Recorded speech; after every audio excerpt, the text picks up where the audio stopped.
در افغانستان همسایه نیروهای سیاسی سلاح را همچون کفیل قدرت و کفیل در صحنه زنده بودن استفاده میبرند. طالبان هیچ وقت دعوای دولت دموکراتی و حقوق بشر را نداشت، برخلاف ما که همیشه این دعوا را داشتیم و هنوز هم داریم و به این پایبند مانده ایم.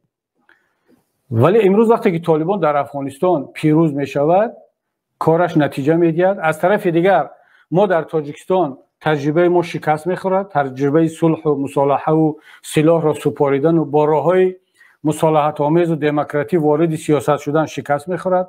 از طرف دیگر در دیگر کشورهای اسلامی مثل تونس و مصر و سوریه و در جهان عرب همه شکست میخورند. در ذهن یک جوان مسلمانی که واقعا میخواد در کشورش زندگی کند، کشورش رو دوست می‌دارد و میخواد در سیاست فعال باشد، در مثلا پسر پرزیدنت، مثل پسر وزیران دیگر، او همچون شهروند میخواد فعال باشد در چارچوب یک حزب سیاسی، در چارچوب یک حرکت سیاسی.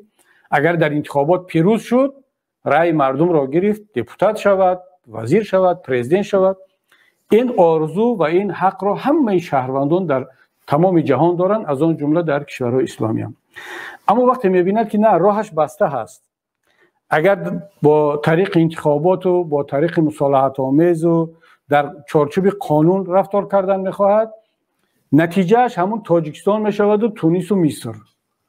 یک دیکتاتور، یک پرزیدنت با هر بهانه که بخواهد و بتواند شما را نابود میکند، از بین میبرد، انتخابات رو تقلب میکند. اگر دست به سلاح بزند مثل طالبان یا گروه های دیگر، نامش میگذارند تروریست، اکستریمیست و این گویا که دست به یک کاری غیر قانونی زد. اما در نتیجه میبیند که همون نفری را که تروریست میگفتند، او را در تمام رویخطهای بین المللی وارد کردن مثل طالبان، هم خودش پیروز شد در مبارزش و هم همون کشورهایی که اونها را تروریست اعلان میکردن نوبت ایستادن برای ملاقات کردن با طالبان، از آن جمله حکومت جمهوری تاجیکستان هم. حتی طبق اعتراف خود طالبان در دوشنبه 2 سال باز آفیس هم، دفتر هم داشتند. مسکو با آنها ملاقات میکند، چین ملاقات کرد، امریکا گفت و شنید میکند، حکومت افغانستان، دیروز حکومت آلمان هم در قطر با نماینده طالبان گفت و شنید کرد. پس این مسئله دموکراسی، مبارزه مصالحت آمیز و حقوق بشر، رعایت قانون چی می شود وقتی یک احزاب اسلامی و نه تنها اسلامی، اصلا احزاب اپوزیسیونی در تونس، فقط حزب نهضت اسلامی تونس نیست، حزب‌های دیگری دنیوی هم الان شکایت دارن، اونها هم در پارلمان بودن. در تاجیکستان ما هم مگر زید سعیدوف حزبش حزب دنیوی نبود؟ محمد روزی اسکندروف حزب دموکرات حزب دنیوی نیست؟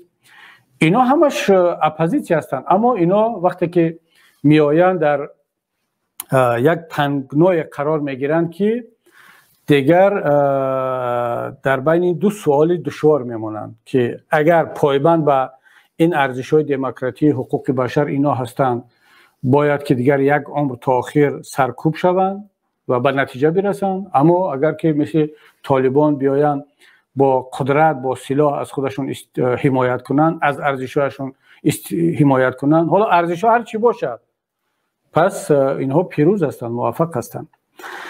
و این واقعا یک سوال خیلی سنگین هست، دشوار هست و من هم چند روزها هست که اطراف این موضوع فکر میکنم حداقل و احساس میکنم که روز به روز عدد ما کسانی که باور داریم، من هنوز با هم باور دارم که مسلمانان میتوانند در یک کشوری دموکراتی با رعایت تمام معیارها و ارزش‌های حقوق بشر، دموکراتی و آزادی زندگی کنند.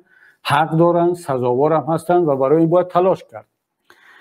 اما روز به روز شماره کسانی که به این اعتقاد دارند کمتر می شوند و حتی روزهای آخر به شدت در رسانه ها، در شبکه ها، در جهان اسلام ما میخوانیم، میشنویم که میگن که دیگر به این افسانه دموکراسی و حقوق بشر باور نکنید، چون غربی ها در اولین فرصت وقتی که نیروهای ملی و نیروهای اسلامی اگر پیروز شوند و سرکوب شدند، طرف اون دیکتاتورهای به نام دنیوی و فاسد را خواهند گرفت و این رو ما در تجربه الجزایر دیدیم، در مصر دیدیم، امروز شب و روزها در تونس میبینیم، در تاجیکستان خودمون دیدیم.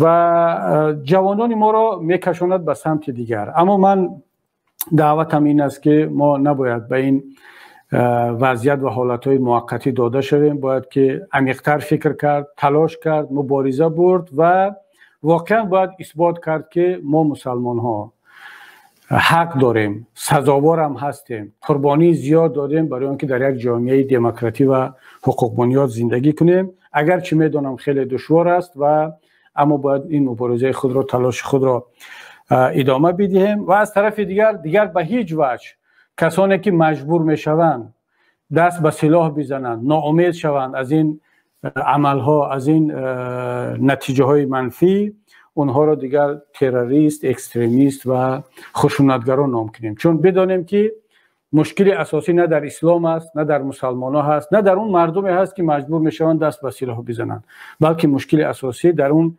نظام امروزه موجوده بین المللی هست که متاسفانه پشتیبانی از دیکتاتورها میکند، پشتیبانی از کسی میکند که به هر راه و وسیله قدرت را بگیر، قدرتت را حفظ کن، مردم و جامعه مجبور میشوند که با تو همکاری کنند.